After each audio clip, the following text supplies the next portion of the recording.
అందరికీ praise lord. April 15. ఈరోజు దేవుని వాగ్దానం, నేను నీ నోటికి తోడయుండి నీవు ఏమి పలకవలసినది నీకు బోధించెదను. నిర్గమ 4:12.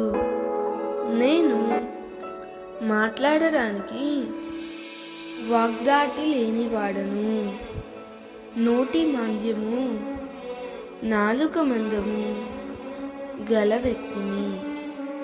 నేను మాట్లాడితే నా మాట విని అనేకులు నవ్వుతారేమో, చులకనగా చూస్తారేమో అని నిన్ను నీవు తక్కువ చేసుకుంటూ కృంగిపోతున్నావా?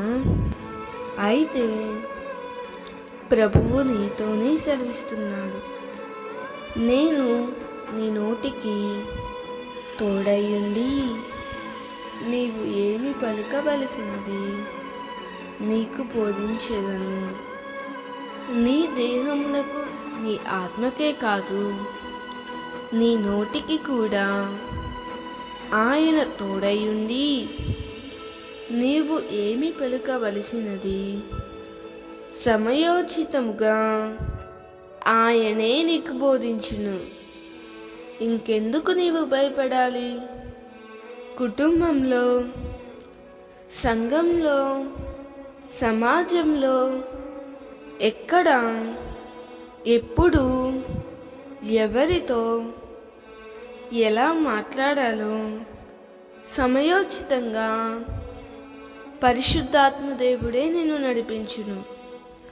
అందుకే భయపడక, నిన్ను నీవు తక్కువగా ఎంచుకొనక, దేవుని కొరకు నమ్మకంగా సాగిపో. దేవుడు ఈ వాగ్దానం నీ జీవితంలో నిశ్చయముగా నెరవేర్చునుగాక. మోషే నోటికి దేవుడు తోడయ్యుండి బోధించినట్లుగా నీకు కూడా తోడయ్యుండి నడిపించునుగాక. ఆమేన్.